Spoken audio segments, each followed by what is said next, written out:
Yeah, our regular programming brings us back to the 208. We were talking about a new poll commissioned by Reclaimed Idaho that shows overwhelming support for Idaho's citizen-led ballot initiative process. That poll shows 8 in 10 Idahoans say it is extremely important to keep that process intact. And that poll includes Republicans, independents, and Democrats. The voters don't just like the process. They don't want lawmakers even messing with it at all. 71% of voters oppose efforts to restrict ballot initiatives. And more than 80% say the legislature should not be able to block, limit, or reverse something a majority of voters already voted for and approved. The poll even asked about whether giving the governor veto power over a ballot initiative was a good idea.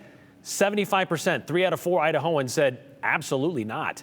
On top of that, 74% of voters say if their state legislator tries to restrict ballot initiatives, they'd be more likely to oppose them in the next election.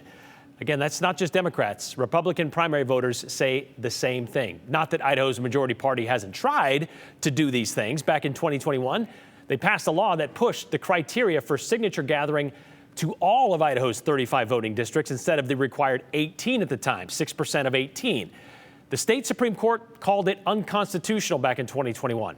And when the ranked choice voting initiative failed last November, GOP Chair Dorothy Moon vowed to make it more difficult to ever bring a ballot initiative to voters in the future, which led to 3 tries to do that this past session. One, to raise what it takes to pass a voter initiative to 60% instead of a simple majority. The other, to allow the governor to veto an initiative, and another stab at increasing the number of signatures required. None of those, by the way, it's worth pointing out, made it out of committee. And maybe because they were aware of what this poll tells us today. In this representative government, don't touch our ability to represent ourselves at the ballot box.